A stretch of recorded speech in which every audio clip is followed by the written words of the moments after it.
First থেকে second ইয়ারে যারা স্টুডেন্ট আছে you have to be Chhatra League, মানে আপনাকে তো করতেই হবে। আপনি হলে থাকবেন তো ছাত্রলীগ করবেন না, এটা তো হয় না। ছাত্রলীগের সঙ্গে পূর্ব সংশ্লিষ্টতার অভিযোগ উঠেছে আসন্ন ডাকসু ও হল সংসদ নির্বাচনের প্রার্থী হেমা চাকমার বিরুদ্ধে।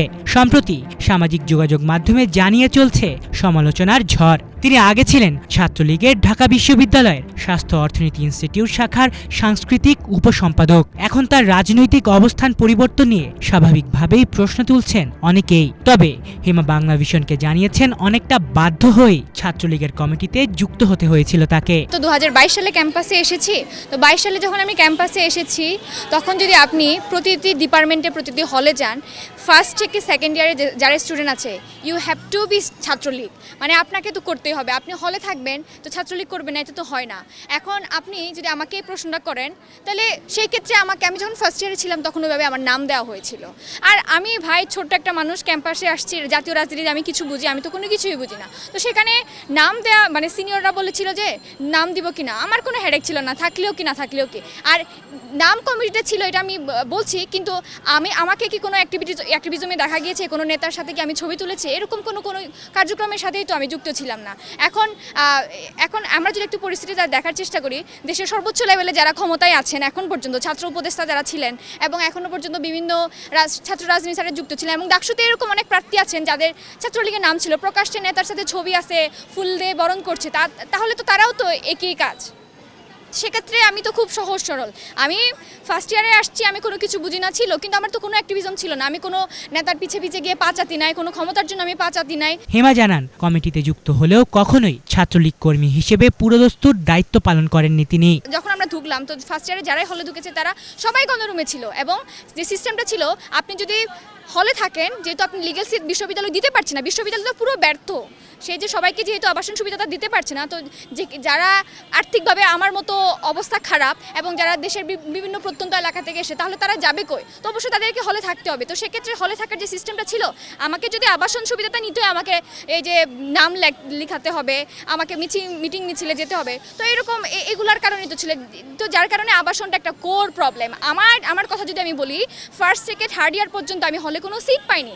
তো তারপরও আমি কিন্তু চেষ্টা করেছি কোনো নিজেকে টিকে রাখার জন্য। বাসা ভাড়া করেছিলাম মিরপুরে, সেখান থেকে আমার আসা যাওয়া করা লাগতো, কিন্তু শেষ পর্যন্ত আমি যখন আর পারছিলাম না তখন আমাকে ওই যে গণরুমে যেতে হয়, এবং গণরুমে যাওয়ার কারণে এই আর কি, মানে এখন তো আবার ট্যাগিংয়ের রাজনীতি চলছে। আমরা বিগত সময়গুলোর যদি আমরা দেখি তখন কিন্তু একটা ট্যাগিংয়ের রাজনীতি ছিল, যখন সরকারের বিরুদ্ধে কেউ কথা বলতো তাকে শিবির বলে ব্যাখ্যা দেওয়া হতো। এখন যারা আবার তাদের বিপক্ষে কথা বলছে এখন আবার আওয়ামী লীগ হিসেবে ট্যাগ দেওয়া হচ্ছে। এই যে ট্যাগিংয়ের কালচারটা, তাহলে আমার কাছে মনে হয় যে যারা একসময় প্র্যাকটিস করে গিয়েছে সেই ধারাবাহিকতা এখনো পর্যন্ত বজায় রেখেছে, তাহলে কি বংশ পরম্পরায় সবসময় এরকমই চলতে থাকবে? জুলাই বিপ্লবের পক্ষে তার অবস্থান কি ছিল এ নিয়ে প্রশ্ন করা হলে হেমা জানান তিনি কখনোই জুলাইয়ের বিপক্ষে ছিলেন না। 15 তারিখ আমি সকালের ট্রেনে চিটাগং চলে যাই এবং সেখান থেকে পরবর্তীতে বাড়িতে চলে যাই। আমি এটা স্পষ্টভাবে স্বীকার করি যে জুলাই আন্দোলনে ঢাকার রাস্তায় আমি ছিলাম না, কিন্তু আমার নৈতিক অবস্থান ছিল জুলাই আন্দোলনের পক্ষে। আমি ফেসবুকেও পোস্ট শেয়ার করেছিলাম 16 তারিখ যেদিন হচ্ছে আবু সাইদ মারা যান, শহীদ হন, সেক্ষেত্রে আমি পোস্টটা শেয়ার করেছিলাম। এবং 17 তারিখ যেহেতু আমি শামসুন্নাহার হলের গণরুমে ছিলাম, সে এই কষ্টটা আমার চেয়ে আর কেউ বেশি বুঝতে পারবে না ভাই। কারণ ভাই মানে আমি থার্ড ইয়ারে পড়ি, একটা মানুষ গণরুমে হতে ফার্স্ট সেকেন্ড ইয়ারে, পরবর্তী সে ধাপে হয়তো রুমে সিট পেয়ে যায়, কিন্তু আমি একটা মানুষ থার্ড ইয়ারে পড়ছি, আমাকে এখনও পর্যন্ত সেই গণরুমে থাকতে হচ্ছে এবং তাদের মিটিং মিছিলে আমাকে যেতে হবে বলে আমি মানে নিজেকে কতক্ষণ আর পালিয়ে রাখার চেষ্টা করি। তো সেক্ষেত্রে আমি যেহেতু ওই গণরুমে ছিলাম, আমি যদি গণরুমে থাকি তাহলে তো আমাকে তাদের ওই আন্দোলনে যেতে হবে, তাদের প্রোগ্রামে যেতে হবে। তো সেক্ষেত্রে এই কষ্ট থেকে বেরিয়ে মানে যেটা আমি মানতে পারতেছিলাম না, তো এই জন্য আমি বাড়িতে চলে যাই ওই দিন। কিন্তু এর পরবর্তীতে তো আমি আমার ফেসবুকে আমি জানান দিয়েছিলাম, যেদিন আবু সাইদ মারা যান সেটা আমি পোস্ট শেয়ার করেছিলাম, যেদিন আমাদের হল থেকে 17 তারিখ যেদিন হল থেকে শামসুন্নাহার হলের ছাত্রলীগ যেদিন বিতাড়িত করে, ওই দিনও ফেসবুকে আমি স্ট্যাটাস দিয়েছিলাম। এখন কথা হচ্ছে কি, সারা বাংলাদেশের মানুষ তো রাস্তায় ছিল না, তার মানে কি এই আন্দোলনটা কি শুধুমাত্র ঢাকা কেন্দ্রিক ছিল? এই আন্দোলনটা তো আসলে সারা বাংলাদেশের প্রত্যন্ত এলাকায়ও ছিল। তো সেক্ষেত্রে যদি আপনি বলেন যে আগে যেরকম ব্যাপারটা মানে মুক্তিযুদ্ধ চেতনা তারা শুধুমাত্র আওয়ামী লীগ বিক্রি করে খেত, এখন যদি আপনি জুলাই আন্দোলন তার সাথে আপনারা নিজেরা বিক্রি করেন, তাহলে আমার কাছে আর কি আগের সময় এখন সময় মানে আমি কি পার্থক্যটা ধরবো? আমার কথা হচ্ছে কি, আমি রাস্তায় ছিলাম না, ঢাকার রাস্তায় ছিলাম না, কিন্তু আমার নৈতিক অবস্থান আমার আন্দোলনের পক্ষে ছিল।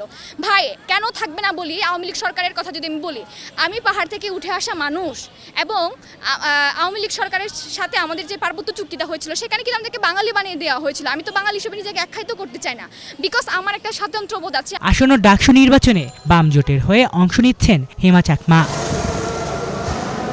আলিফ চৌধুরী, বাংলা ভিশন, ঢাকা।